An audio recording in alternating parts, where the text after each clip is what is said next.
sadar dengan waktu, tiba-tiba lihat jam sudah jam 2. Ketiduran, bangunnya jam 6. Apakah tindakan itu benar? Tidak. Nah, sekarang mengingatkan kembali. Kenapa ingat dengan kesepakatan kelas kita? Ingat tapi saya hanya belum bisa menghargai diri sendiri dan orang lain. Ya, bagus.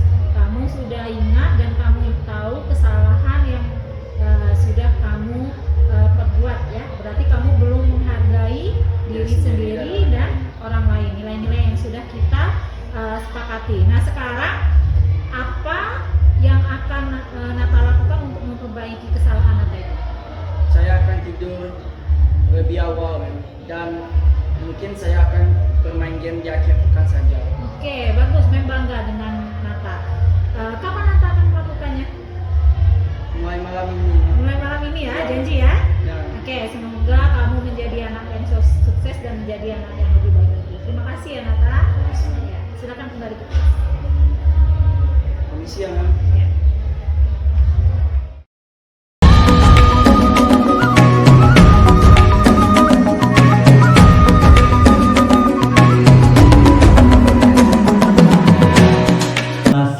Kualitas pembelajaran melalui penerapan disiplin positif yang pemberitahuannya sudah disampaikan beberapa waktu yang lalu. Kemudian selawat beserta salam tak lupa kita mohon pada Allah, semoga senantiasa tercurahkan pada junjungan kita Nabi besar Muhammad Sallallahu Alaihi Wasallam. Allahumma sholli ala Muhammad wa ala Muhammad. Ibu kepala sekolah yang kami hormati, Ibu Leni Agustina MPD, selaku narasumber yang kami hormati, Dewan Guru SMP Negeri 5 Jelebong, serta adik-adik dari kampus Merdeka yang kami hormati. Adapun susunan acara kita pada hari ini adalah yang pertama, yang ketiga materi inti yang akan disampaikan oleh Ibu narasumber, dalam hal ini Ibu Leni Agustina SPD. Nanti selanjutnya adalah penutup. Untuk mengambil hikmah kegiatan kita, mari kita mengawali acara kita ini dengan sama-sama membuka dengan baca lafaz Bismillah. Bismillah. Selanjutnya, marilah sama-sama kita dengarkan. Bismillahirrahmanirrahim. Saya awali. Assalamualaikum warahmatullahi wabarakatuh. Waalaikumsalam. Assalatu wassalamu ala asrofil anbiya wal mursalin wa ala alihi wa sahbihi ajmain. Amma ba'du. Pertama-tama marilah kita panjatkan puji berkat syukur kita atas kehadiran Allah Subhanahu wa taala, yang mana pagi menjelang siang hari ini kita sempat hadir memenuhi undangan salah satu rekan kita sebagai peserta penyetaraan CGP di angkatan 2024 ini. Dan tak lupa pula kita kirimkan salawat beriring salam kepada Nabi besar kita, Nabi Muhammad Sallallahu Alaihi Wasallam, yang insya Allah selalu memberikan keberkahan buat kita untuk saat sekarang dan seterusnya. Yang saya hormati Ibu narasumber, Ibu Leni sebagai peserta CGP penyetaraan di tahun 2024 ini. Bapak Ibu, Ibu Leni di sini adalah salah satu rekan kita sebagai fasilitator CGP angkatan 10 di Medan, Ibu ya.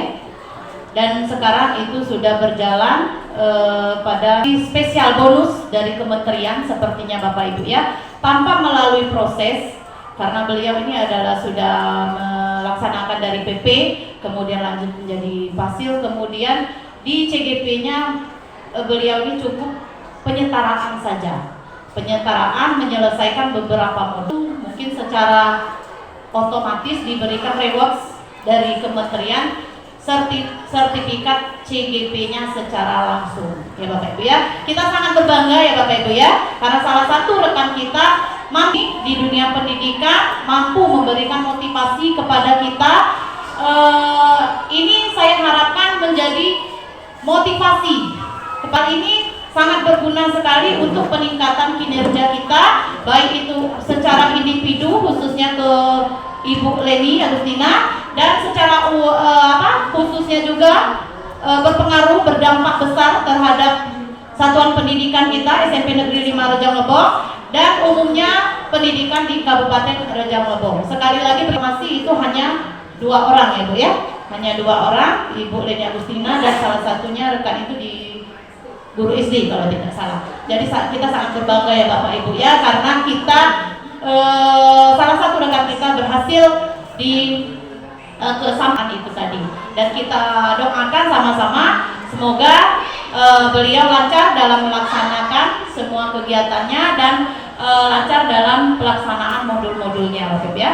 Nah, di kegiatan kali ini beliau akan mensosialisasikan berkaitan dengan diseminasi peningkatan kualitas pembelajaran melalui penerapan disiplin positif.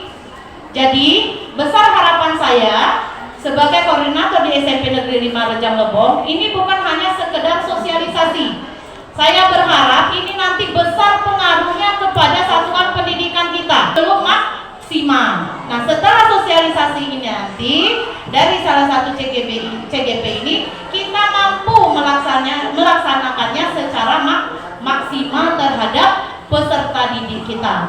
Baik di dengan sebelum saya tutup dengan membaca lafaz basmalah dengan diseminasi peningkatan kualitas pembelajaran melalui penerapan disiplin positif yang disampaikan oleh Ibu Leni Agustina, Master Pendidikan, resmi dibuka. Mungkin itu saja, saya akhiri. Wassalamualaikum warahmatullahi wabarakatuh. Iya, demikian tadi sambutan yang sudah disampaikan oleh Ibu Kepala Sekolah. Semoga dengan yang disampaikan tadi kita semua dapat mengambil hikmahnya dan semakin termotivasi untuk mengikuti kegiatan kita ini nanti hingga selesai, sehingga kita mendapatkan apa hal-hal yang diharapkan dari Ibu Leni selaku narasumber nantinya. Bapak Ibu yang kami hormati, tibalah di acara inti ya. Ibu Leni ini sudah insya Allah kedepannya kita doakan sama-sama akan menjadi wakil kita, duta kita, bahkan menjadi duta Rejang Lebong ya, karena beliau saja sudah menjadi fasil untuk tingkat Sumatera Utara, Medan, dan ini pencapaian yang luar biasa. Tidak berlama-lama, langsung saja kita dengarkan atau kita belajar bersama yang akan langsung dipimpin oleh Ibu Leni selaku narasumber. Pada Ibu Leni kami. Bapak Ibu, bismillahirrahmanirrahim. Assalamualaikum warahmatullahi wabarakatuh. Waalaikumsalam. Terima kasih Bapak Ibu sudah bersedia memenuhi undangan yang saya sampaikan di WA kemarin untuk hadir di acara diseminasi peningkatan kualitas pembelajaran melalui disiplin positif, penerapan disiplin positif. Seperti yang sudah disampaikan oleh Ibu Kepala Sekolah, Bapak Ibu, bahwa ini merupakan rangkaian dari kegiatan calon guru penggerak untuk menyelesaikan modul-modul di program guru penggerak ini. Dan kebetulan seperti yang disampaikan, saya tergabung dalam CGP rekognisi namanya Bapak Ibu, atau CGP penyetaraan, karena saya kemarin pernah jadi pengajar praktik dan pada saat ini saya sedang bertugas sebagai fasilitator untuk CGP di angkatan 10 di Kota Medan. Jadi Bapak Ibu, saya sambil mengajar, kalau kita penyetaraan itu kan kita sambil mengajar, kita juga belajar, Bapak Ibu ya. Jadi mohon bantuannya di sini. Saya bukan mengajari Bapak Ibu, tapi kita saling berbagi apa yang sudah kami dapatkan di modul 1.4 di program guru penggerak. Itu ada namanya budaya positif. Izin saya ke depan dulu ya. Main pintu besi itu, biar main. Baik, Bapak Ibu, sebagai pengantar yang ingin saya sampaikan adalah di program guru penggerak itu modul pertama yang dibahas adalah mengenai filosofi Ki Hajar Dewantara mengenai pendidikan. Nah, pendidikan ini biasanya kita akan menggunakan pendapat-pendapat orang dari luar sana, Bapak Ibu ya, seperti Toplinsson dan sebagainya untuk teori-teori pendidikan. Tapi untuk di CGP ini, mulai dari kurikulum 2024 atau kurikulum Merdeka ini, kita kembali ke filosofi Ki Hajar Dewantara. Kita kembali ke pendidikan menurut pendapat Bapak pendidikan kita, Ki Hajar Dewantara. Nah, salah satu yang disampaikan pada filosofi KHD itu adalah bahwa guru itu seperti seorang petani, Bapak Ibu. Jadi guru itu seperti seorang petani. Petani itu dia akan, dan siswa itu sebagai bibit yang mau kita tanam, dan sekolah itu menjadi tanah atau lahannya.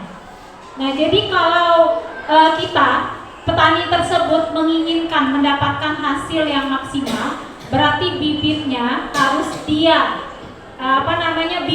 olah, disuburkan, dikasih pupuk seperti itu kan, dengan segala upaya sehingga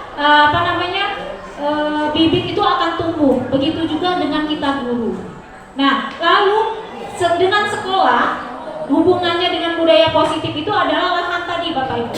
Lahan itu harus kita buat menjadi tempat yang aman dan nyaman bagi siswa kita, sehingga nanti siswa kita itu bisa tumbuh dengan baik, dengan bagus.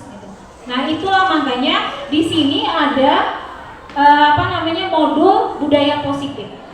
Jadi tujuan budaya positif itu adalah untuk menciptakan lingkungan yang aman dan nyaman bagi siswa kita.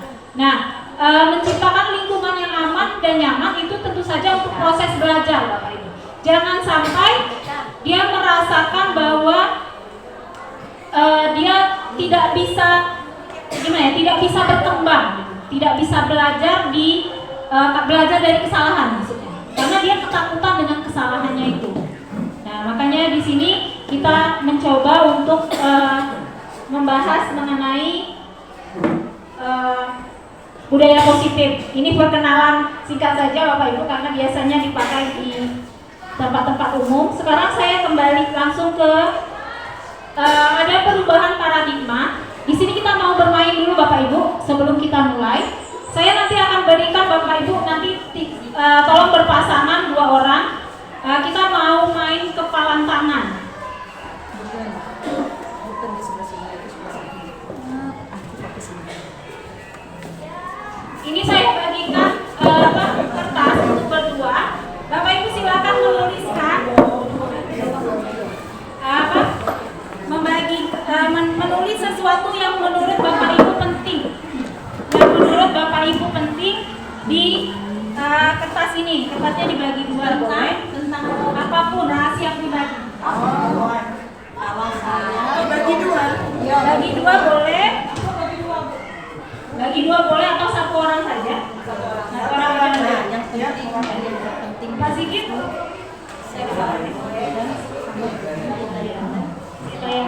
Ya, Bapak Ibu boleh menuliskan 1 rahasia Bapak Ibu di kertas itu, lalu lipat, lipat kertasnya. Berhubungan tentang apa? Terserah, bebas. Maunya nanti sore mau beli gunjing. Dilipat, lipat kecil-kecil.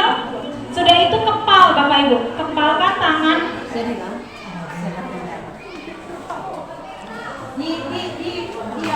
Dilipat kecil-kecil Bapak Ibu, dilipat kecil-kecil. Dapat.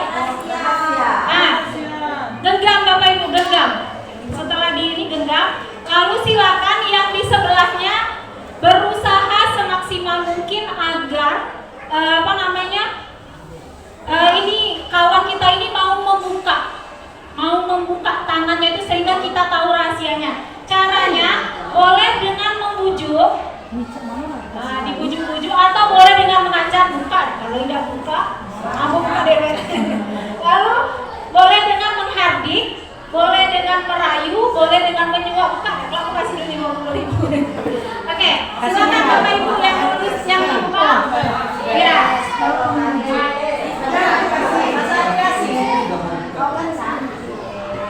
Kasih siapa Ardita?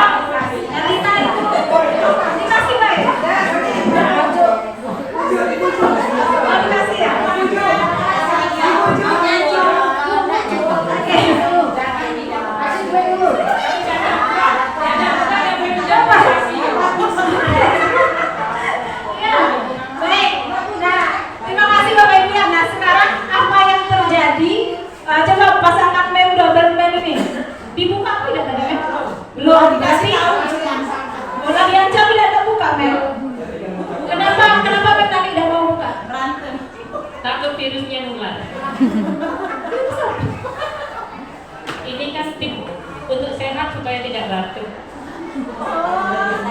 Jadi masih dipegang karena itu rahasia pribadi supaya tidak ada orang yang tahu.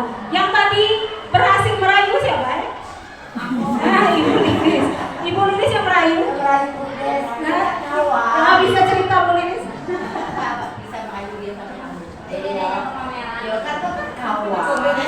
Masa sebagai kawan di situ ya kan? Saling membayo, akhirnya enggak, dikasih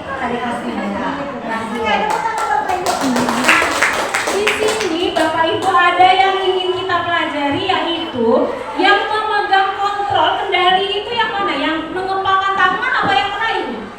Yang mengancam?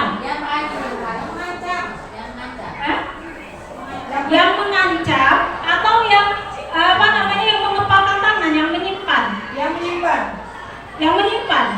Ya, kalau yang menyimpan mau ngasih kan akan dibukanya nih adalah. Tapi kalau seperti Memnani dia tidak mau membukanya, itu berarti Memnani yang memegang kendali. Dia tidak mau, walaupun apapun yang dilakukan oleh Memira, dia tidak mau memberikan.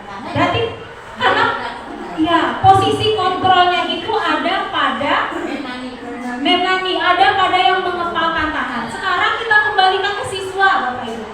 Kita kembalikan ke siswa. Sekarang ada siswa yang yang kita coba untuk mengepalkan tangannya, atau taruhlah dia melakukan sesuatu. Nah, melakukan sesuatu keinginannya, umpamanya dia nyanyi-nyanyi di kelas. Nah, gitu ya.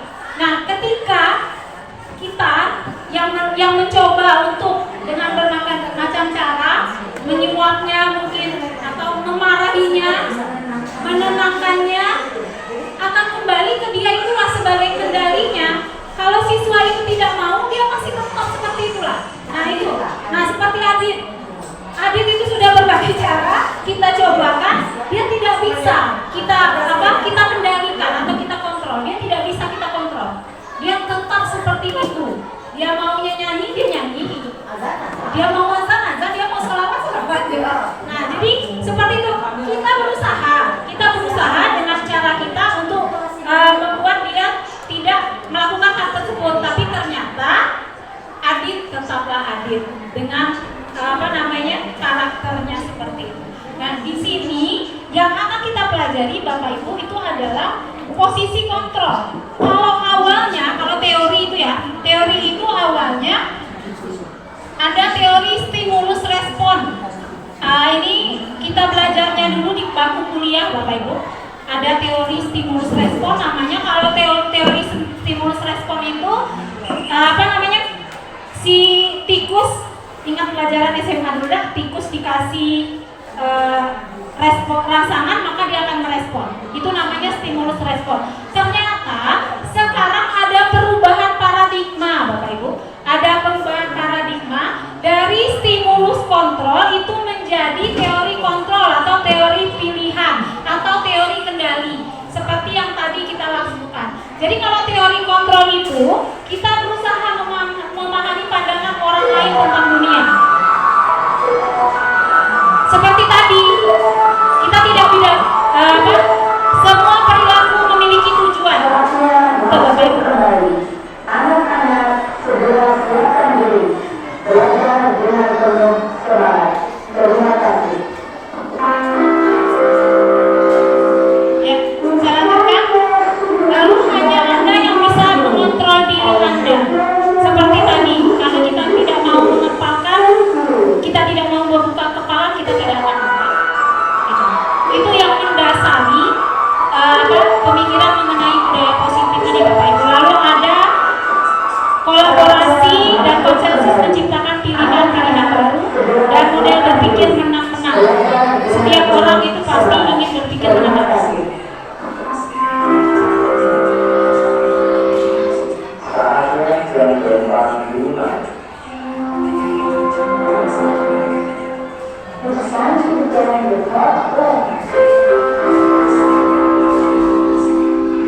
Nah, oke Bapak Ibu, kita lanjutkan ya. Jadi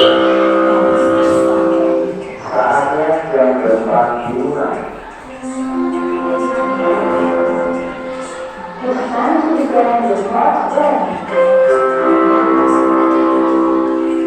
mungkin yang dari teori kontrol ini Bapak Ibu bahwa semua perilaku orang itu ada tujuan. Nah itu yang perlu kita tekankan, lalu hanya kita sendiri yang bisa mengendalikan diri kita. Orang lain itu hanya bisa memberikan arahan saja. Tapi kalau kita tidak mau, kita tidak akan melakukannya. Nah maka itu inti yang akan kita bahas di pertemuan kita hari ini. Ini baru pengantar gitu ya. Nah selanjutnya kita baru akan masuk ke disiplin positif. Oke, saya mau sebelum kita mulai, saya mau minta mungkin yang sudah apa yang Bapak Ibu pahami tentang disiplin ya, nanti Bapak Ibu silakan menuliskan di sini. Singkat saja apa yang Bapak Ibu ketahui tentang disiplin itu, pendapat Bapak Ibu bagaimana. Tapi sebelum itu saya mau dengar cerita dari Ibu Mariati. Mungkin kalau di sekolah kita yang berhasil menciptakan budaya positif di sekolah kita itu contohnya Bu Mariati kan. Nah Bu Mariati, bagaimana Bu Mariati mendisiplinkan siswa kelas 9B tersebut? Bisa berbagi. Terima kasih Mbak Leni. Biasanya di awal tahun ajaran baru, kalau saya ditunjuk jadi wali kelas, itu biasanya kami buat kesepakatan kelas di awal mengenai hal-hal untuk kemajuan di kelas tersebut dengan siswa. Jadi ada kesepakatan awal. Contoh misalnya piket. Kalau piket, kami tidak ada otoriter. Siswa boleh memilih harinya, hari yang dia sukai. Tetapi dengan catatan dari saya, kalau mereka memilih hari Selasa, maka dikerjakan hari Senin siang. Kalau mereka memilih hari Sabtu, maka piketnya dikerjakan hari Jumat siang. Begitu. Itu salah satunya. Sudah itu ada kesepakatan-kesepakatan yang lain. Bagaimana penggunaan kesepakatan itu di selanjutnya? Resiko ada. Kalau seandainya siswa yang tidak mematuhi, itu pasti ada sanksi. Sanksi itu kami buat bersama. Ya, jadi mana yang mereka sanggup sanksi tersebut dengan catatan benar-benar harus dipatuhi. Dan alhamdulillah selama saya jadi wali kelas, insya Allah sampai 3 tahun yang akan datang, tinggal sisa waktunya 3 tahun lagi mau pensiun Bapak Ibu. Ya, alhamdulillah berjalan dengan baik selama ini. Itu saja. Terima kasih Bu Mariati sudah berbagi. Silakan Bapak Ibu, sudah saya berikan sticky note. Bapak Ibu bisa menuliskan makna disiplin menurut Bapak Ibu. Itu tadi Bu Mariati sudah memberikan contoh disiplin. Jadi disiplin itu apa sih? Boleh? Boleh Bu Mariati langsung. Menurut saya yang dikatakan disiplin itu adalah suatu aturan atau seperangkat aturan yang mengikat kelompok orang atau seseorang yang disertai dengan adanya sanksi. Oke. Aturan yang mengikat, ada sanksi. Ibu Anita. Itu psikologi soalnya. Menurut saya disiplin positif itu mungkin tidak jauh dari Bu Mariati. Sesuatu yang mengikat seseorang atau kelompok berdasarkan norma atau aturan yang ada. Artinya norma itu diakui, norma itu bisa diakui dalam masyarakat yang bernilai positif atau baik pada manusia. Ada norma namanya. Ada norma yang berlaku di masyarakat. Oke. Terima kasih Ibu-ibu. Yang lain mungkin ada yang mau nambahkan, Bapak Ibu? Tas ya. Kita Memira mau nambahkan. Ya, kalau saya mengartikan definisi dari disiplin ini adalah menyangkut kesadaran pribadi, karena ada nilai-nilai moral. Kalau kesadaran anak siapapun kita ya sampai tua juga, kalau tidak ada kesadaran itu bahwa ada dari diri pribadi ini ada yang menyaksikan, ya. Nah, tergantung walaupun misalnya ada sanksi, di luar sanksi pun bisa seorang melakukan pelanggaran-pelanggaran. Jadi kesadaran pribadi. Ditambahkan, ditekankan oleh Memira itu ada dengan kesadaran pribadi. Oke, terima kasih Bapak Ibu atas pendapatnya mengenai disiplin. Nanti kita akan lihat menurut teori disiplin itu bagaimana. Nah, sekarang sebelum itu, apakah yang sudah kita sampaikan itu mengenai definisi kita mengenai disiplin itu sesuai dengan apa yang dipahami di kegiatan ini? Nanti kita lihat bersama Bapak Ibu. Saya tidak menjudge atau tidak membenarkan atau mensalahkan pendapat Bapak Ibu. Nah, di sini Bapak Ibu ada disiplin positif itu sebenarnya teori kontrol atau teori pilihan itu dari Dr. William Glasser, bahwa dari teori kontrol tadi itu yang bagian atas itu Bapak Ibu yang warna biru itu Anda tidak bisa mengontrol orang lain, hanya Anda yang bisa mengontrol diri sendiri. Disitulah yang dimaksud dengan makna disiplin. Disiplin itu adalah belajar kontrol diri, Bapak. Jadi itu yang disampaikan oleh Memira tadi, kesadaran diri. Ada atau tidaknya aturan. Dengan menggali potensi kita agar tercapai tujuan mulia, yaitu menjadi seseorang yang kita inginkan berdasarkan nilai-nilai yang kita hargai. Jadi mungkin dari sini kita bisa sepakat dengan yang disampaikan oleh Memira, bahwa motivasi itu belajar mengendalikan diri kita sendiri atau kesadaran diri kita sendiri sesuai dengan norma-norma kebajikan atau nilai-nilai kebajikan yang berlaku. Jadi disiplin itu tidak harus selalu mengenai aturan. Ya, jadi itu yang disampaikan oleh teori ini ya, bukan dari saya. Teori. Jadi lalu nanti ada teori motivasi dari disiplin itu, dan nanti kita membahas teori motivasi. Lalu ada posisi kontrol guru. Lalu ada juga 5 kebutuhan dasar manusia, keyakinan kelas, dan segitiga restitusi. Jadi ini baru pembukaan Bapak Ibu. Oke. Selanjutnya mari kita kuis Bapak Ibu. Silakan. HP-nya ada kuota? Kuota ini apa? Wifi sekolah bisa dipakai? Bisa. Tidak sampai ke sini ya? Sampai. Oke, yang bisa saja Bapak Ibu silakan. Silakan kita mau pakai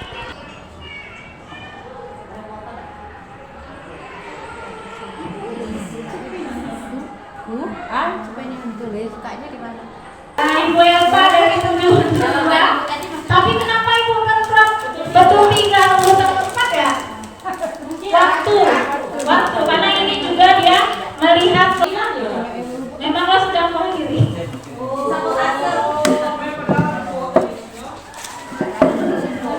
Oke, terima kasih Bapak Ibu sudah bermain kuis. Nanti kalau mau cobakan ini dengan anak-anak di soal kita ya. Nah, kalau mau, tapi anaknya disuruh bawa HP kan bisa juga untuk PS. Titip dengan bumpar. Oke, baik Bapak Ibu kita lanjutkan ke Lupa ada kamera. slide selanjutnya. Tadi sudah disampaikan mengenai disiplin positif itu Bapak Ibu. Jadi disiplin dan positif ada dua kata yang kita fokuskan di sini, yaitu disiplin dan positif. Tadi disiplin kita sudah menyampaikan yaitu kesadaran diri dan merupakan proses belajar. Sedangkan ada ditambahkan oleh Ibu Elita dan Ibu Memira tadi mengenai nilai-nilai norma. Norma itu kalau di guru penggerak namanya nilai-nilai kebajikan. Nilai kebajikan yang dipercaya secara universal oleh seluruh agama, ras, golongan, dimanapun di dunia ini kepercayaan nilai-nilai universalnya itu sama. disiplin, jujur, dan seperti itu adalah nilai-nilai kebajikan, norma-norma yang berlaku di masyarakat. Nah, jadi yang dimaksud dengan disiplin positif itu apa? Disiplin positif itu adalah menanamkan motivasi intrinsik, Bapak Ibu. Motivasi dari dalam diri sendiri yang disampaikan oleh Ibu Ira tadi, kesadaran diri. Motivasi intrinsik menjadi orang seperti apa yang mereka inginkan dengan menghargai nilai-nilai kebajikan yang berlaku di masyarakat kita atau nilai-nilai kebajikan yang mereka percaya. Jadi di sini yang namanya penerapan disiplin positif ini usaha kita, Bapak Ibu. Usaha kita untuk menimbulkan motivasi intrinsik pada siswa kita. Motivasi untuk melakukan sesuatu itu munculnya dari dalam dirinya, bukan karena kita memarahinya, bukan karena nanti dia dapat sanksi, bukan karena dia nanti dihukum, tapi karena motivasi di dalam dirinya. Karena motivasi orang melakukan sesuatu itu ada 3, Bapak Ibu. Yang pertama, karena dia tidak mau dihukum. Yang kedua, karena dia ingin diberi penghargaan. Dan yang ketiga, karena memang motivasi dari dalam dirinya. Nah, mungkin sekarang siswa kita itu masih di urutan 1 dan 2, belum sampai di urutan 3. Nah, dengan budaya positif ini kita ingin siswa kita itu sampai di nomor 3. Dengan seperti yang disampaikan oleh Ibu Kepala Sekolah tadi, pembiasaan yang baik. Ini Bapak Ibu. Ini. Jadi motivasi seseorang melakukan suatu kegiatan itu yang pertama karena dia menghindari dihukum. Kalau ada aturan, dia menghindari untuk dihukum. Dia tidak mau dihukum, itu berarti motivasinya masih motivasi eksternal dari luar. Ya, yang kedua, karena dia ingin mendapatkan imbalan. Nah, kalau imbalan itu kan berarti dia juga motivasinya masih motivasi dari luar, Bapak Ibu, bukan dari dirinya sendiri. Yang kita inginkan itu dia sampai di nomor 3 motivasinya, yaitu motivasi internal, motivasi intrinsik, karena dia ingin menghargai dirinya sendiri, muncul kesadaran dirinya. Nah, itulah tujuan dari budaya positif ini, disiplin positif ini. Ini yang akan kita coba untuk terapkan. Bagaimana caranya? Nah, itu nanti kita tahu di slide selanjutnya. Oke? Nah, ini Bapak Ibu, tadi ada soal kan, apakah hukuman atau konsekuensi. Nah, Bapak Ibu bisa lihat kalau hukuman itu biasanya kita itu tiba-tiba ngasihnya. Tiba-tiba teringat suruhnya keliling lapangan, kan? Tiba-tiba suruh membersihkan WC, dan biasanya hukuman itu berasal dari guru, kendak itu aja, kita dewe yang kita tidak minta pendapat anak, itu hukuman Bapak Ibu. Dan hukuman ini biasanya bersifat psikis atau verbal, fisik atau psikis, bisa dia seperti lari tadi, atau dia akhirnya dia menjadi malu gitu. Kalau di sini akan menimbulkan identitas gagal kalau dalam bahasa CGP itu. Dia akan menjadi anak yang tidak percaya diri. Itu ketika kita memberikan hukuman. Tapi kalau konsekuensi, Bapak Ibu, konsekuensi atau sanksi itu memang sudah ada kesepakatan sebelumnya, seperti yang disampaikan oleh Bu Umar. Dia sudah buat kesepakatan sebelumnya, jadi dia tahu kalau dia melanggar, dia harus sanksinya. Nah, konsekuensi ini bagus juga, efektif, tapi hanya dalam jangka waktu singkat. Jangka waktunya hanya pendek. Setelah itu nanti, setelah dengan wali kelasnya berumah lagi, dia akan melakukan kembali hal yang sama. Nah, ya, jadi dia belajar untuk mematuhi peraturan saja. Dia membuat dirinya saja karena dia merasa bahwa itu memang sudah kesepakatan dan harus saya harus saya terima ya dengan ikhlas. Nah, tapi biasanya kalau konsekuensi ini kesepakatannya itu siswa sudah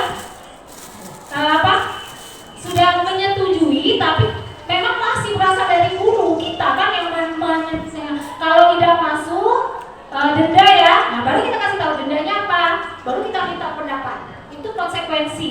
Jadi masih berasal dari guru, tapi anak itu sudah tahu sebelumnya. Nah, yang kita inginkan itu Bapak Ibu, kalau bisa kita bergeser dari dua ini. Kita bergeser dari dua ini, kita ke arah restitusi namanya. Kalau dalam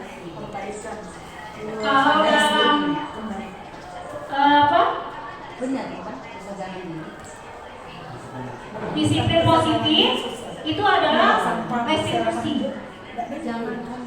Nah ini restitusi itu adalah proses menciptakan kondisi bagi murid untuk memperbaiki kesalahannya, Bapak Ibu. Jadi kita siapkan kondisinya dengan sehingga mereka ketika kembali kelompoknya itu menjadi karakternya itu kuat. Ketika kita panggil mereka, kalau kita marahi dia ketika balik ke kelas itu kan dia akan ngomel-ngomel, dendam mungkin kan. Tapi kalau kita restitusi, mereka akan kembali ketika mereka kembali ke kelas, mereka punya keyakinan. Mereka akan muncul motivasi dalam intrinsiknya mudah-mudahan. Dan lalu juga restitusi ini memerlukan proses kolaborasi kita dengan murid itu untuk mencari solusi dari permasalahan yang dihadapinya. Jadi solusinya itu bukan dari kita Bapak Ibu, tapi dari murid. Sebenarnya ini sudah kita lakukan, cuma namanya aja yang kita belum tahu. Ya. Nah, jadi Bapak Ibu, kalau Bapak Ibu ingin ke restitusi itu sebelumnya kita sudah harus ada kesepakatan dan gunakan kesepakatan itu untuk membina anak tersebut. Nah, yang terjadi selama ini kita sudah ada kesepakatan, tapi kesepakatan itu tidak kita gunakan untuk membina. Itu yang terjadi ke kita. Jadi yang harus diperbaiki ke depannya, nanti kita ada kesepakatan di kelas ketika siswa melakukan suatu masalah pelanggaran, kembalikan ke kesepakatan itu Bapak Ibu. Makanya kesepakatannya harus masukan dari siswa itu. Itu ya Bapak Ibu ya. Oke, kita lanjut. Ini ciri-ciri dari restitusi. Bukan untuk menebus kesalahan, namun untuk belajar dari kesalahan. Lalu memperbaiki hubungan, tawaran bukan paksaan. Lalu restitusi itu menuntun untuk melihat dirinya sendiri. Fokus pada solusi itu yang utama. Jadi restitusi itu kita lebih fokus pada restitusi dan mengembalikan murid yang berbuat salah pada kelompoknya dengan karakter yang kuat. Itu secara garis besarnya saja Bapak Ibu ya. Nanti yang intinya adalah di sini. Nah, intinya di sini kesepakatan kelas. Itu yang intinya yang akan kita fokuskan untuk sekarang.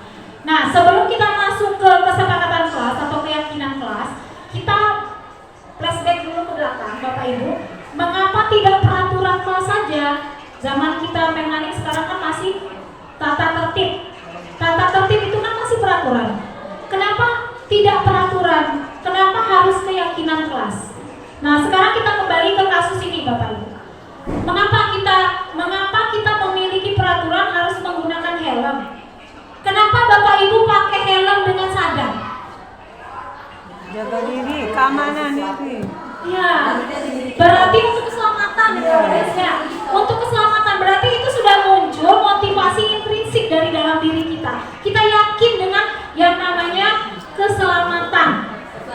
Iya, untuk diri sendiri. Kalau kita sudah selalu memakai helm ketika mengendarai kendaraan roda 2, berarti kita mempunyai nilai intrinsik tersebut, motivasi intrinsik. Begitu juga waktu zaman COVID kemarin, ada 3M, masker, mencuci tangan, menjaga jarak. Itu kan dengan kesadaran kita untuk kesehatan kita. Ya, nilai-nilai kebajikannya itu muncul karena keyakinan dalam diri kita sendiri Bapak Ibu untuk melakukannya. Ya, jangan sampai tertular. Lalu yang ketiga, mengapa kita harus datang tepat waktu ketika kita ke sekolah atau ketika kita ikut pelatihan? Itu kan sebenarnya keyakinan kita sendiri bahwa itu adalah tanggung jawab kita, bahwa kita harus masuk kelas tepat waktu. Itu adalah tanggung jawab kita. Kalau kita sudah mempunyai keyakinan seperti itu, maka akan mudah untuk menggerakkan seseorang itu, Bapak Ibu. Akan mudah daripada hanya dengan peraturan-peraturan saja. Nah, jadi Bapak Ibu, di kelas itu jangan buat peraturan, tapi ya tanamkan keyakinan dalam siswa kita, pada siswa kita, sehingga dia yang muncul itu menggerakkan dari dalam hatinya. Yang bergerak itu dari dalam hatinya. Oh ya. Sikit tolong Pak Sikit. Nah, oke. Ada yang nanya ambil. Ya, ini Bapak Ibu ada 2 contoh kesepakatan kelas. Keyakinan kelas itu dituangkan dalam kesepakatan kelas. Ya. Nah, sekarang ini ada 2 contoh. Menurut Bapak Ibu, yang mana yang merupakan keyakinan kelas? Mengapa? Ini ada 2. Ada punya TK Dharma Wanita Persatuan 1 kesepakatan kelasnya. Lalu ada kesepakatan kelas yang hanya 3 buah ini. Yang mana menurut Bapak Ibu yang kesepakatan kelas ini bukan peraturan kelas lagi. Kalau peraturan kelas itu kan siswa harus datang pukul 7. Siswa harus menggunakan pakaian putih biru ketika hari Senin. Siswa harus, nah itu biasanya peraturan. Nah, kalau ini kesepakatan kelas yang sebelah sini, Bapak Ibu yang sebelah sini, datang tepat waktu mengucapkan salam. Lalu menjaga kebersihan sekolah. Yang ketiga, berdoa sebelum dan sesudah kegiatan. Yang keempat, aktif dalam pembelajaran. Yang kelima, tertib. Nah, yang ke sebelah kanannya, kesepakatan kelas, gak tahu kelas mana ini. Yang pertama itu kami guru dan murid yang saling menyayangi. Yang kedua, kami murid yang semangat belajar. Yang ketiga, kami murid yang peduli dengan teman-teman. Menurut Bapak Ibu, yang mana sih yang kesepakatan kelas? Yang TK, yang ini kita anggap saja sebelah situ yang punya TK, yang ini yang punya SMP. Yang TK apa yang SMP? Yang TK. Oke, berarti kita sudah sepakat yang namanya kesepakatan kelas itu adalah seperti datang tepat waktu, mengucapkan salam, dan memang seperti itu yang terjadi di kita sekarang. Ternyata Bapak Ibu yang kesepakatan kelas itu yang sebelah sini, yang SMP. Kenapa? Karena ada tahapan-tahapannya. Jadi saya sudah konsultasi dengan Ibu Kepala Sekolah. Setelah ini nanti itu akan ada untuk penilaian BIT di tahun ajaran baru berikutnya, itu kita setiap kelas punya kesepakatan kelas. Nilai moralnya lebih tinggi. Iya, nilai moralnya lebih tinggi. Ini cara membuat keyakinan kelas, Bapak Ibu. Kalau Bapak Ibu mau buat prosedurnya nanti di kelas, langkah-langkahnya seperti ini. Yang pertama, ajak siswa itu untuk berdiskusi, hadir semua, dan biarkan mereka mencurahkan pendapatnya, Bapak Ibu. Bapak Ibu bisa gunakan kertas seperti ini, minta mereka apa yang ingin mereka tuliskan. Satu kertas ini satu kalimat, satu aturan. Nah gitu. Siapkan beberapa, kalau dia mau nulis 5, kasihlah 5. Setelah itu minta mereka menempelkan di sini, Bapak Ibu. Minta mereka menempelkan di papan tulis. Seharusnya ditulis karena lebih enak kalau seperti itu. Nah, setelah mereka tempelkan, lalu rubah, gantilah kalimat-kalimat dalam bentuk negatif menjadi positif. Pasti anak ngomong seperti ini, jangan ribut, dilarang ribut. Nah, ganti kalimatnya menjadi kalimat yang bernada positif. Jangan pakai kata dilarang atau jangan. Ya. Lalu selanjutnya, tinjau pendapat anak tersebut yang sudah ditempel, kelompokkan, Bapak Ibu. Ada yang mirip-mirip, ya kan? Nah, yang mirip itu dikelompokkan jadi satu, nanti akan terbentuk kelompok-kelompok. Nah, kalau sudah terbentuk kelompok-kelompok itu, ini kan aja apa? Kesimpulan, simpulkan itu keyakinannya apa sih? Kalau dia datang tepat waktu, lalu apalagi yang berhubungan dengan waktu, mungkin kita klasifikasikan itu menjadi disiplin.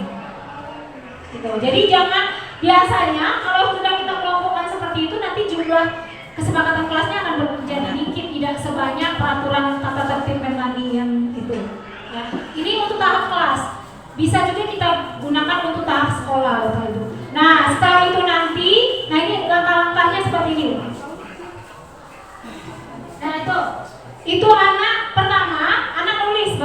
semuanya tergabung mereka. Ya, yang ini anak menulis di kertas sticky note. Menulis di kertas sticky note. Setelah itu tanda panah merah, mereka menempelkan Bapak Ibu. Tempelkan. Setelah ditempelkan, kita kelompokkan. Setelah itu nanti ya ini kebetulan punya Ibu Nolinda ya, saya ambil. Nah, lalu dituangkanlah dalam bentuk seperti itu. Nah, itu proses. Nah, kenapa kita membuat kesepakatan kelas dengan cara seperti itu? Karena ini berasal dari mereka. Ketika mereka melakukan kesalahan, kembalikan kepada mereka, Bapak Ibu. Yang kemarin kita sepakati apa? Jadi kita bisa mengarahkan mereka ke situ, ke arah sesuai dengan suara mereka. Ini kan suara mereka, pilihan mereka. Kalau dalam CGP itu kalau dia memilih suaranya sudah didengarkan, dia memilih sesuai keinginannya, maka dia akan merasa memiliki. Itu yang akan saya sampaikan. Oke, ini proses. Nanti Bapak Ibu boleh menyampaikan pertanyaan sebelum ini. Ada yang mau ditanyakan?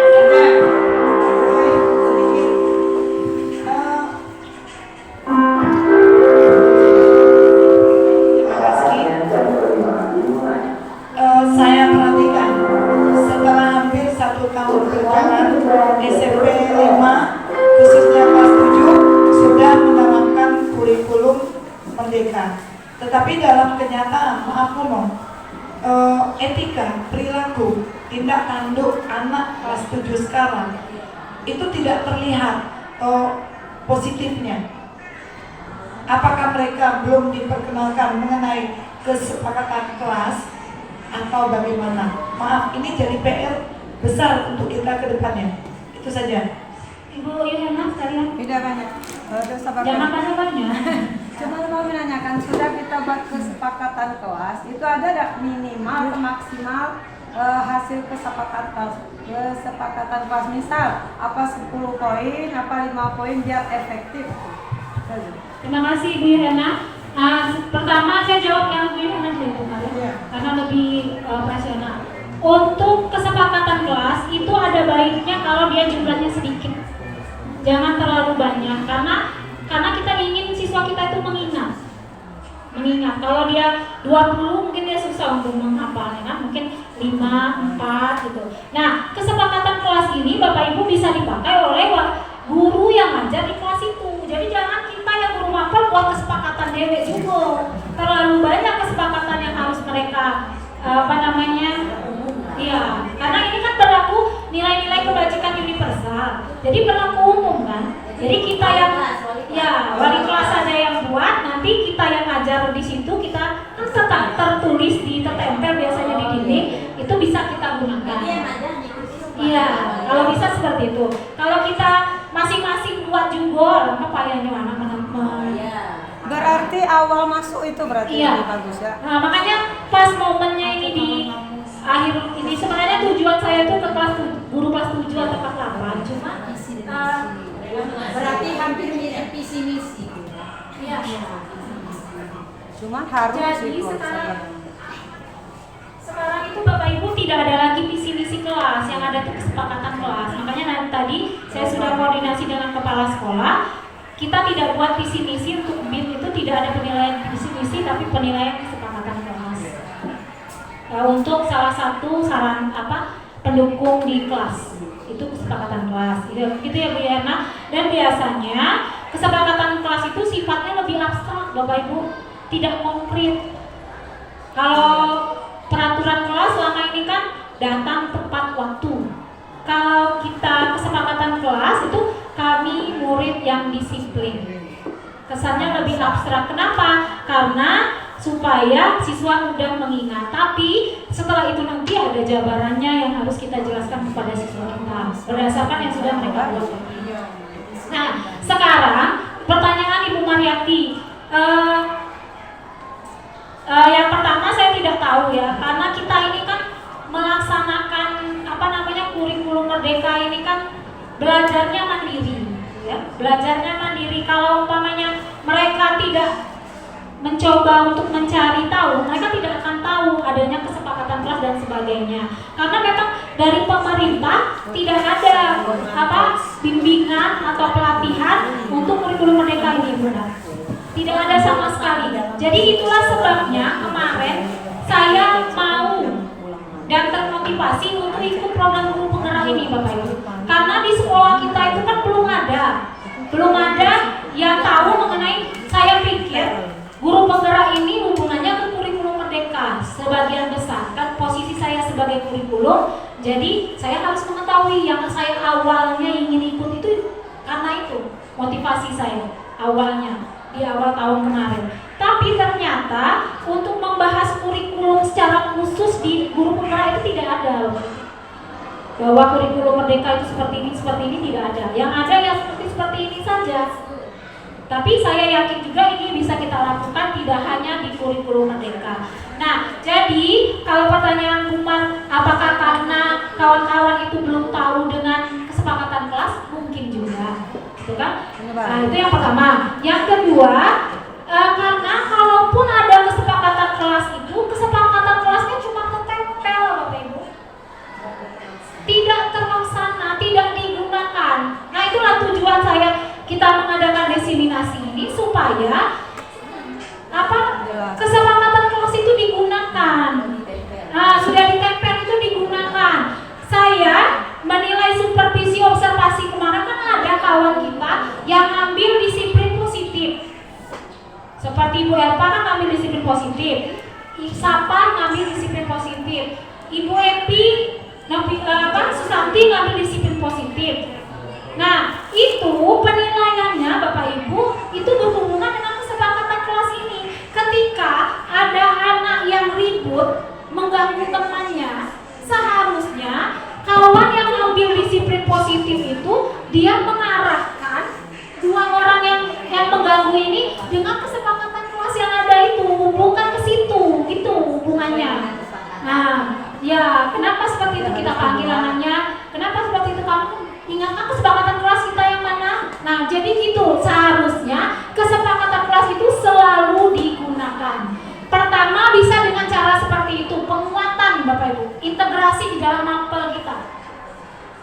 Nah, yang kedua bisa juga melalui pembiasaan. Jadi wali kelas itu boleh sekali-sekali tayangkan video inspirasi untuk umpamanya anak supaya ingin bisa saling menghargai, mungkin menayangkan video dan minta pendapat mereka. Seperti itu seharusnya penguatannya, sehingga diharapkan nanti akan jadi pembiasaan. Jadi biasa mereka, lalu akan menjadi karakter di dalam diri mereka dan bisa menjadi budaya. Kalau sudah jadi karakter itu dia akan jadi budaya.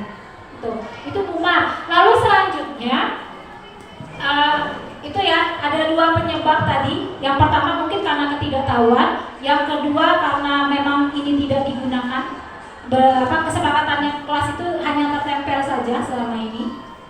Dan pembiasa. Nah, lalu kita juga tidak bisa melihat hasil itu instan. Ini kan baru setahun. Kita tidak tahu nanti kedepannya seperti apa. Apakah ada pengaruhnya atau tidak. Itu. Yang jelas saya untuk sekarang jawaban saya masih seperti itu, karena kita bisa melihat anak itu baik atau tidaknya mungkin nanti, bukan sekarang. Karena namanya pendidikan itu kan proses. Ya betul. Ya. Nah, jadi mengenai kesepakatan kelas tadi. Nah, mungkin tahun ajaran baru nanti kita bisa membuat kesepakatan ini yang bersifat universal juga. Nah, karena ya memang saya mau usul kemarin kesepakatan kita misalnya tentang kehadiran siswa. Kadang ada anak ini beberapa hari sudah wali kelasnya sudah ambil tindakan bisa pindah. Ada yang ini karena menyimpang, banyaknya yang keluar kok Pak, nyangkut dana bos, tidak keluar walaupun katanya. Nah, jadi secara universal itu kita buat aturan, walaupun siapa dan siapa. Karena saya terbeban sampai akhir ini ya, seperti anak saya Yuda kemarin. 2 minggu sudah ini, ya saya langsung ambil tindakan 1 bulan. Sementara ada lagi yang lain itu sampai beberapa hari tidak sekolah. Oh biarlah. Jadi kalau kita sudah punya kesepakatan universal dari kesepakatan kita, walaupun kelas A, B, C, siapapun wali kelasnya, ini pokoknya ada sekian anak bisa di jalan keluarnya, tidak dipindahkan jalan keluar. Ya, jadi mengenai kesepakatan ini Bu Leni berdasarkan pengalaman ini juga misalnya bisa nggak untuk beda-beda kelas ini beda, misalnya hari ini anak ini kelas ini boleh kesepakatannya Bu, nah kalau ada acara apa bisa bawa HP misalnya, nah sementara nanti ada kelas lain tidak boleh ditangkap, nah seperti itu. Nah itu bagaimana Ya, sebenarnya Bapak Ibu ya, kesepakatan ini kita buat dalam lingkup kecil dulu, karena kita kan baru mulai. Buat dulu lingkup kelas kita dulu. Kalau nanti lingkup sekolah, berarti kan semua anak harus kita ikutkan kan? Karena curang pendapat dari anak kan, Bu ya. Kalau kita buat atau nanti perwakilan kelas mungkin ya. Tapi untuk pertama ini kita buat dari lingkup kecil, mulai dari yang kecil, mulai dari yang sederhana dulu, kita mulai dari kelas kita. Nanti itu mungkin PR untuk selanjutnya kita buat yang universalnya. Ide yang bagus itu kan, saya sangat mendukung sekali itu. Lalu yang kedua, bisa nggak satu kelas itu setiap kelas itu berbeda? Ya setiap kelas pasti beda Bapak Ibu. Setiap 9A mungkin beda, anaknya ngasih itu apa? Yang ditulisnya itu apa? Nanti kesimpulannya kan itu. Beda dengan 9B dengan 7A gitu. Pasti beda. Nah, tapi kalau yang mengenai HP tadi itu kan sudah kebijakan sekolah. Mungkin itu tidak bisa kita inikan lagi Bapak Ibu ya, karena itu kan sudah kita bersama. Ya Ibu Des. Misalnya kan wali kelas sudah mengadakan kesepakatan kelas. Kan bukan wali kelas saja yang masuk loh kali itu kan, pasti guru lain. Nah, jadi guru lain itu boleh menerapkan kesepakatan kelas. Boleh. Tadi sudah dibuat. Tidak, maksudnya harus menerapkan itu. Iya, sesuaikan dengan tempat dia ngajar. Iya. Nah, apa namanya itu Bapak Ibu ya. Jadi kita sudah punya satu pegangan ya yang akan kita lakukan nanti di tahun ajaran baru kalau kita jadi Mungkin musim bahasanya. wali kelas. Oke, kita yang pindah ya Bapak Ibu ya. Saya tidak kehadiran. Kita tuh nak buat apa? Ada selanjutnya yang keempat itu ada kebutuhan dasar manusia dan yang berkualitas. Bapak Ibu, ternyata setiap orang itu melakukan sesuatu itu karena ada tujuan. Nah, tujuannya biasanya untuk memenuhi kebutuhan. Nah, kebutuhan manusia itu ternyata Bapak Ibu ada 5. Yang pertama itu bertahan hidup, yang di tengah. Dia mau bertahan hidup pasti makan, minum, gitu ya. Lalu ada kasih sayang dan rasa terima. Itu kebutuhan kita manusia. Lalu ada kebutuhan penguasaan, ada kebutuhan kesenangan dan ada kebutuhan kebebasan. Nah, untuk kasih sayang, penguasaan, kesenangan dan kebebasan itu sebenarnya tujuannya satu, tetap untuk bertahan hidup. Nah, sekarang kita kembalikan ke siswa kita Bapak Ibu. Kalau ada siswa yang tertidur di kelas, berarti ada kebutuhannya yang tidak terpenuhi. Kebutuhan yang mana? Ya, berarti yang mana kebutuhannya? Tujuan Cinta kasih. Senja, mau belajar di kasih sayang, penguasaan, kesenangan atau kebebasan? Kebebasan. Kesenangan. Cinta kasih, kurang perhatian. Senangnya tidur aja, berarti kesenangannya. Kalau menurut saya itu kebutuhan bertahan hidupnya. Kebutuhan pokoknya ngantuk. Kalau dia ngantuk berarti dia pengen tidur. Iya. Minta perhatian boleh. Nah, berarti kalau itu kasih sayangnya, seperti Adit tuh kasih sayangnya yang belum terpenuhi. Karena saya ingat instruktur kami ngomong seperti ini. Kalau anak datang yang ke sekolah tangki cintanya penuh, Bapak Ibu, maka dia datang ke sekolah untuk belajar. Ya, Saskia, siapa namanya? Anak kelas apa? Anak kelas 9 Pfizer. Nah, itu berarti tangki kasih sayangnya penuh Bapak Ibu. Jadi dia datang ke sekolah itu memang untuk belajar. Tapi kalau tangki kasih sayangnya tidak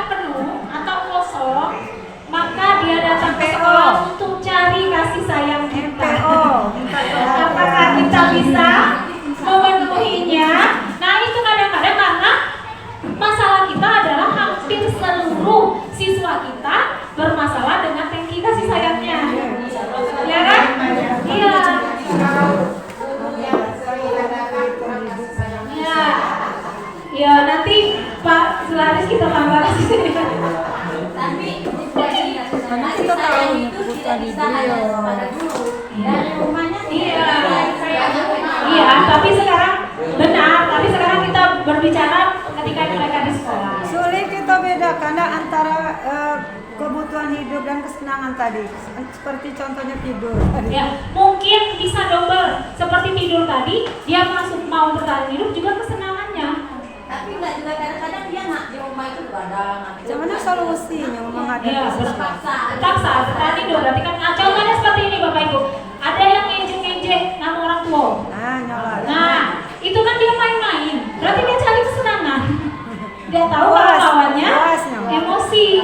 Nah, berarti seperti itu. Jadi dengan mengetahui kebutuhan dasar manusia ini kita jadi paham. Oh, berarti anak ini dia ingin memenuhi kebutuhan ininya.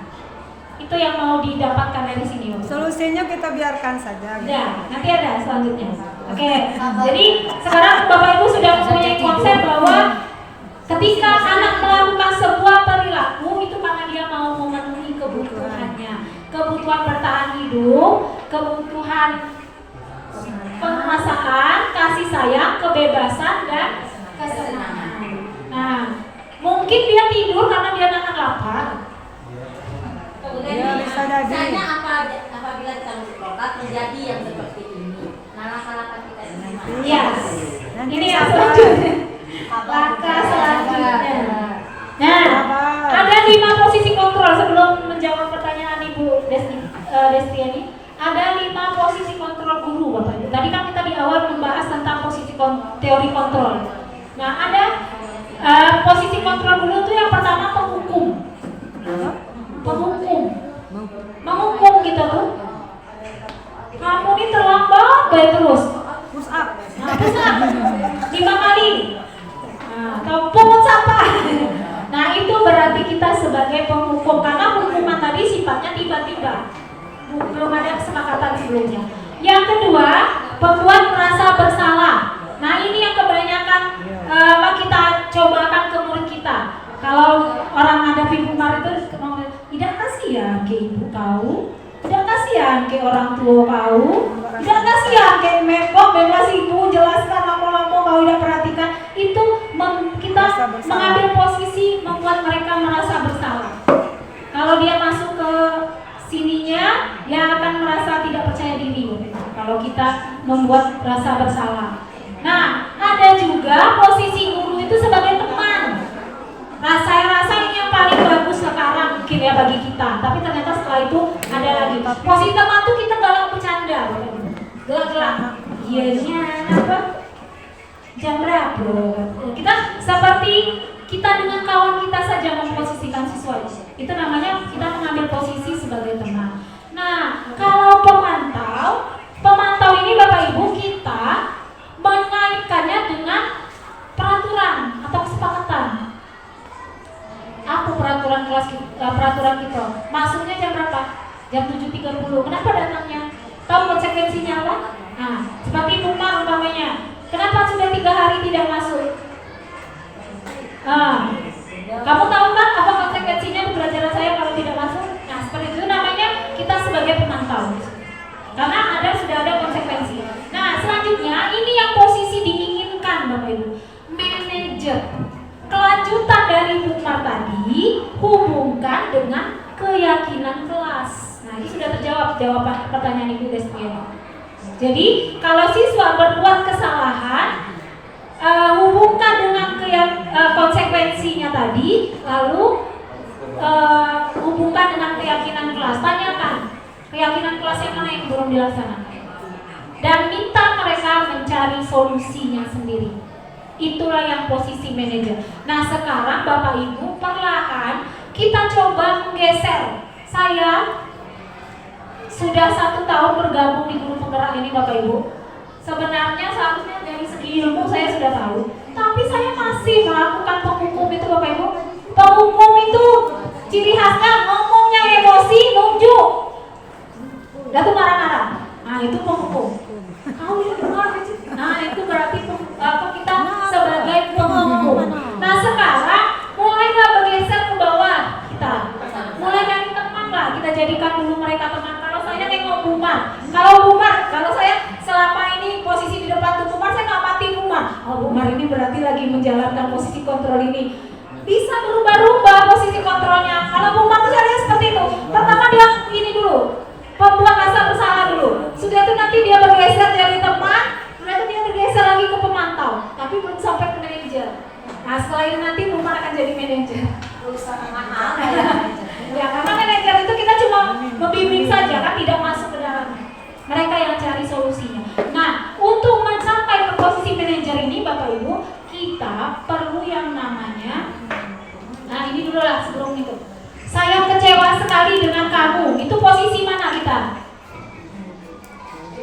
Kalau ada kalimat yang keluar dari guru itu, saya kecewa dengan kamu. Itu posisi kita sebagai yang 5 tadi yang mana Bapak Ibu? Pemantau, pembuat rasa bersalah, teman, atau penghukum? Teman ya, oke. Nanti kita lihat ya. Kamu tidak pernah benar melakukannya. Justin, ayolah lakukan demi ibu, demi bapak. Teman itu. Teman. Oke. Apakah kamu mau mendapatkan stiker bintang hari ini? Pemantau ya, pemantau ya.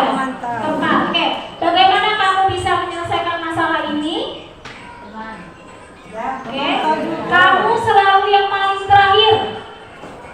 Penghukum. Coba kita lihat. Saya kecewa sekali dengan kamu. Itu pembuat rasa bersalah. Ibu kecewa nih. Kemarin kita ngomong Bu Lilis ya dengan Indra. Ibu kecewa nih dengan kamu, Indra. Nah itu berarti posisi kita adalah sebagai pembuat rasa bersalah. Lalu kamu tidak pernah benar melakukannya, hukum kita, menjudge mereka. Ayolah lakukan demi ibu, demi bapak. Itu namanya teman. Saya lihat tuh guru-guru muda itu banyak yang menerapkan posisi teman dengan anak. Mungkin itulah yang terjadi sehingga anak itu lebih menjawab pertanyaan Bumar tadi. Nah ini yang pemantau, apakah kamu mau mendapatkan stiker bintang? Pemantau. Nah karena ada kesepakatan kalau benar ada stiker. Manajer, nah manajer ini dia lebih ke penyelesaian. Bagaimana kita menyelesaikan masalah ini? Kamu selalu yang paling terakhir. Oke, itu. Nah sekarang ini yang intinya, segitiga restitusi. Ini poin terakhir Bapak Ibu, setelah ini sudah. Segitiga restitusi ini adalah kita mengambil posisi sebagai manajer. Ada langkah-langkahnya, Bapak Ibu ada 3. Yang pertama itu stabilkan dulu anak itu, menstabilkan identitas. Setiap orang itu pasti melakukan kesalahan. Jadi kita yang berbicara dengan mereka tuh paham bahwa mereka melakukan itu karena wajar sebagai manusia mereka melakukannya. Itu namanya menstabilkan identitas. Yang kedua, validasi tindakan mereka itu. Nah wajar kalau kamu ngantuk karena kamu tidurnya jam 3, bangunnya jam 6. Cuma 2 jam tidur, cuma 3 jam tidur. Semua orang kalau tidur 3 jam pasti ngantuk. Itu validasi. Tindakan mereka yang salah kita benarkan. Itu validasi namanya, validasi tindakan salah. Nah, tidak sampai situ, tanyakan keyakinan, hubungkan ke keyakinan kelas tadi, kesepakatan kelas tadi. Nah, kesepakatan kelas mana yang belum dilaksanakan kalau kamu seperti itu? Oh, disiplin, menghargai diri sendiri dan menghargai orang lain, Bu. Tidak menghargai diri sendiri karena menghakimi dirinya tidur malam. Tidak menghargai guru karena guru ngajar dia tidur. Nah, itu dia sudah dapatkan. Apa yang akan bisa kamu lakukan untuk menyelesaikan ini? Kelanjutannya, saya akan tidur lebih awal. Munculkan dari mereka sendiri dengan pertanyaan-pertanyaan kita. Saya tidak akan main game kalau lagi belum akhir pekan. Contohnya seperti itu. Sehingga mereka akhirnya tumbuh menjadi karakter yang kuat. Sehingga nanti menghargai itu jadi disiplin dan berkarakter bagi mereka. Ini Bapak Ibu. Ini langkah-langkahnya. Apa yang guru katakan? Berbuat salah itu hal yang manusiawi. Tidak ada manusia yang sempurna. Bapak Ibu juga buat salah. Kita pasti bisa menyelesaikan masalah ini. Bapak Ibu tidak tertarik untuk mencari siapa yang benar, siapa yang salah untuk menyelesaikan masalah ini. Kalau kamu menyalahkan dirimu sendiri terus-menerus, apakah kamu bersikap baik pada diri sendiri, itu menstabilkan identitas. Selanjutnya, ini validasi kebutuhannya. Tindakan yang salah tadi. Kamu bisa saja melakukan hal yang lebih buruk, tapi kamu tidak melakukannya. Itu cak mendukung mereka gitu, mensupport mereka dulu di sini. Kamu pasti punya alasan mengapa melakukannya. Gitu. Jadi kita naikkan dulu mereka, tadi sudah distabilkan identitasnya, naikkan mereka, baru kita lanjutkan ke keyakinan kelas tadi, kesepakatan kelas tadi. Apa nilai-nilai yang kita percaya di sekolah kita? Nah, yang terjadi buat kesepakatan kelas itu, Bapak Ibu mulailah integrasikan dalam pembelajaran. Tidak juga kita dinilai dengan observasi. Ketika kita mengajar ada masalah di dalam itu, kita hubungkan ke situ. Jadi kita tidak banyak-banyak ngomel. Itu yang pertama. Yang kedua, buatlah kegiatan-kegiatan di dalam kelas itu untuk menguatkan penerapan pembiasaan kesepakatan kelas itu.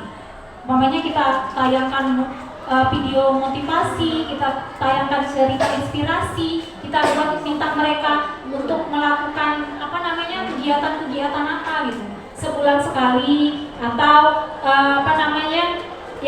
sebulan sekali lah. Kalau seminggu sekali kita kan juga guru punya ini, karena kita jam pengajar kita itu lah bakalan kita makan. Cuma yang saya mungkin yang bisa diterapkan itu adalah integrasi dalam pembelajaran.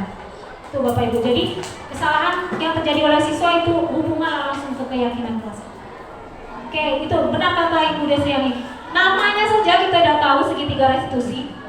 Ternyata namanya segitiga restitusi. Orang BP kalau membina anaknya cak itu, tidak marah-marah cak kita. Kita emosi loh. Nah, kalau ini kita sudah emosi dulu. Itu karena pakai skenario Bapak Ibu, yang dipilih juga anak-anak yang pintar bermain peran, jadi seperti itu yang terjadi. Oke? Nah, sudah selesai Bapak Ibu. Sekarang kita sampai ke refleksi. Nah, kita ada pertanyaan.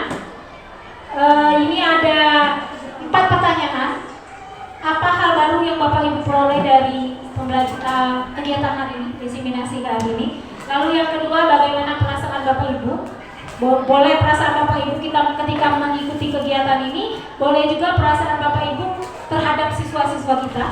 Lalu yang ketiga, pembelajaran apa yang Bapak Ibu ambil dari kegiatan kita hari ini, dan apa yang akan Bapak Ibu terapkan ke depannya setelah pembahasan kita ini. Itu namanya model refleksi 4P atau 4M. Ada fact, apa yang terjadi. Jadi kalau kita mau refleksi dengan anak Bapak Ibu, ini bisa kita gunakan. Selain kita pakai apakah sudah paham, coba lihatkan emot hari ini. Itu kan yang belum kita lakukan di kelas kita untuk refleksi. Kita cuma nanya, nggak ngerti? Sudah. Kita tidak mengajar mereka berefleksi. Nah, di CGP ini kita diminta untuk terus melakukan refleksi. Jadi setelah kita cobakan model pembelajaran ini, bagaimana tanggapan anak? Nah, jadi refleksi juga bagi kita. Bagaimana apa yang kita sampaikan tadi, anak suka atau tidak? Jadi itu salah satunya model refleksi itu 4P atau 4M. Yang pertama, apa yang dipelajari hari ini? Yang kedua, apa perasaan, feeling? Yang ketiga, finding, apa yang menjadi pembelajaran? Dan yang keempat, future, apa yang mau dilaksanakan.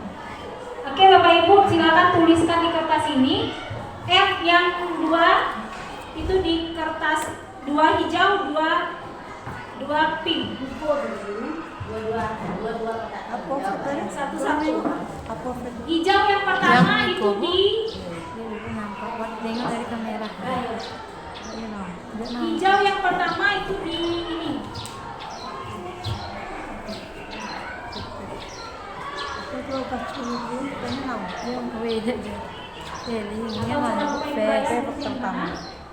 Yang pertama fact, fakta, apa yang dipelajari, apa yang terjadi,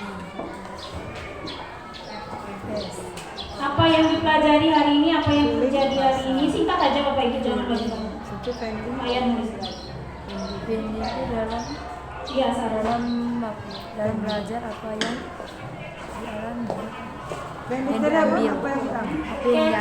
Kertas hijau pertama, silakan Bapak Ibu tulis apa yang terjadi hari ini. Gak usah ditulis pertanyaannya. Buat aja tanda 1. Gak usah pakai nama ya. Buat aja tanda nomor 1. 1 langsung jawabannya. Apa yang di Bapak Ibu pelajari terjadi hari ini atau yang Bapak Ibu pelajari hari ini. Yang hijau pertama tadi itu apa yang dipelajari hari ini? Tulis nomor 1 langsung jawabannya.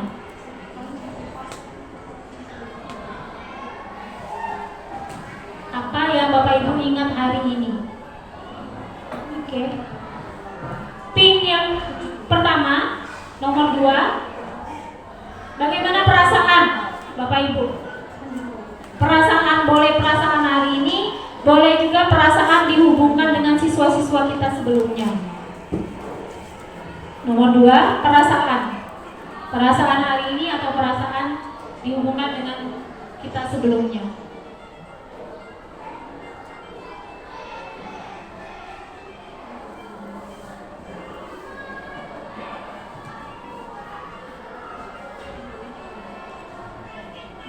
Ya, yang ketiga, pembelajaran apa yang Bapak Ibu dapatkan hari ini?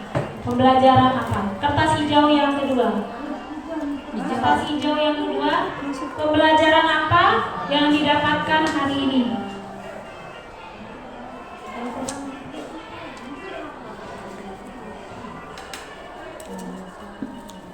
Ini nanti untuk refleksi saya.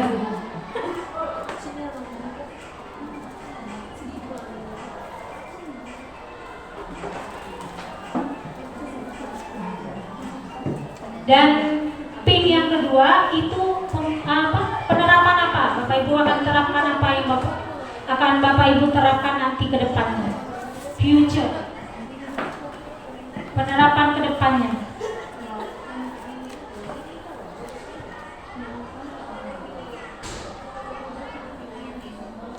Boleh ditempel di sini Bapak Ibu. Biar gerak. Boleh ditempel di papan tulis sama-sama nomor 1. Nomor 1, nomor 2, nomor 3, nomor 4. Nomor 4 future-nya, penerapan yang akan kita lakukan ke depannya nanti.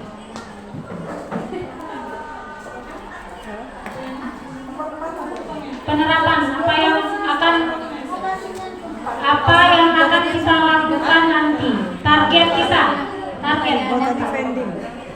Kertas itu lah.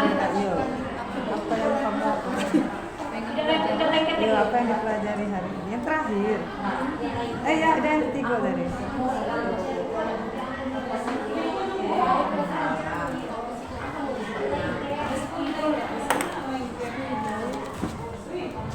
Kita naikkan lagi ya.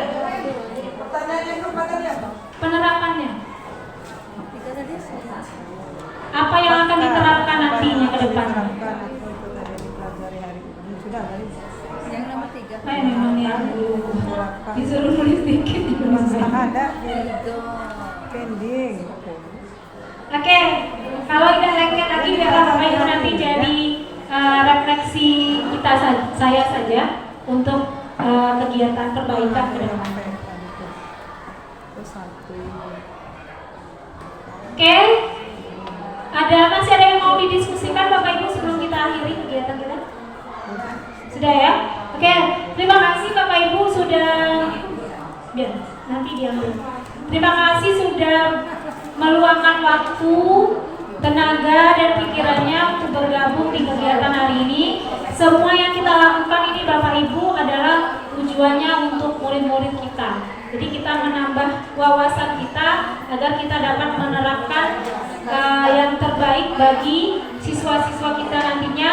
Mudah-mudahan yang utama itu kan lebih utama adab daripada ilmu katanya. Jadi kita ingin membentuk karakter anak kita yang baik sehingga nanti akan menjadi budaya bagi mereka sampai nantinya. Dan saya rasa mudah-mudahan apa yang kita lakukan ini nanti bernilai ibadah. Terima kasih atas perhatiannya. Mohon Mohon maaf sudah mengganggu waktunya Bapak Ibu. Saya akhiri. Wabillahi taufiq wal hidayah. Assalamualaikum warahmatullahi wabarakatuh. Waalaikumsalam warahmatullahi wabarakatuh. Semoga ilmunya Pertama-tama saya itu mengucapkan kepada Ibu Leni di sini sudah berbagi. Ini luar biasa sekali kawan-kawan. Karena ketika kita harus belajar sendiri dengan keterbatasan waktu itu menjadi kurang semangat kita. Tapi ketika ada narasumber yang dengan semangatnya memberikan informasi tentang disiplin positif ini sangat membantu sekali untuk kita pemahaman tentang disiplin positif ini, kawan-kawan. Nah, apa yang bisa saya ambil hikmahnya tadi di sini, kawan-kawan? Kalau di dalam pembelajaran itu ada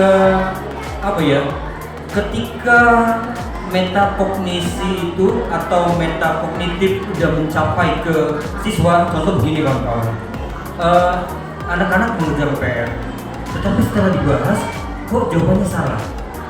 Kemudian ketika dibantu oleh temannya atau dibantu oleh pemahaman oleh gurunya, anak-anak menyadari, waduh, memang harus jawabannya begitu. Nah itu pencapaian yang begitu itulah yang kita harapkan ketika siswa mau belajar. Kemudian kawan-kawan, kita diminta untuk merefleksikan dari observasi kemarin.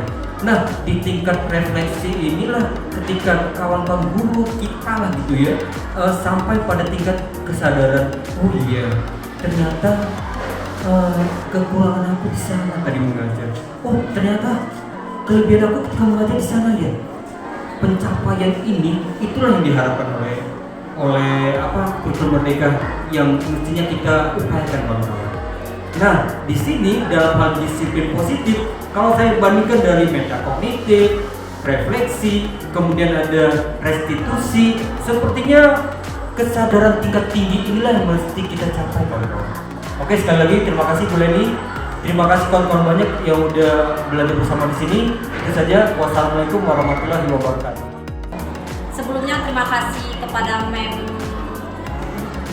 Leni atas materi hari ini yang saya pelajari.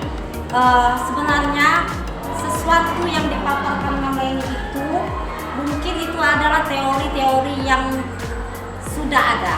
Kata Mem Ira itu kan paradigma yang lama. Mungkin update-nya adalah bahasanya ya. Bahasanya itu mungkin ada bahasa-bahasa baru yang kami tidak tahu. Sebenarnya dari paparan tersebut itu adalah misalnya berempati, gitu kan ya. Itu sebenarnya merasakan memang mungkin nama juga inovasi zaman. Kita dulu ngomong bully itu bukan bully kan? Ngomong kalau bully zaman dulu apa itu? Kalau bully itu mengejek ya seperti itu. Kini bahasa hoa juga. Hoa itu kan bahasa zaman dulu bukan hoa, tapi bahasa zaman dulu kita hoa itu apa? Hoa itu berita bohong seperti itu. Karena gitu hoa, lebay juga seperti itu. Nah, bahasa-bahasa seperti itulah yang mungkin kita perlu mengikuti kegiatan-kegiatan seperti ini. Jadi sekali lagi saya sangat mendapat begitu banyak ilmu yang didapati dengan bahasa-bahasa atau informasi-informasi dari kegiatan hari ini. Terima kasih Mem. Assalamualaikum warahmatullahi wabarakatuh.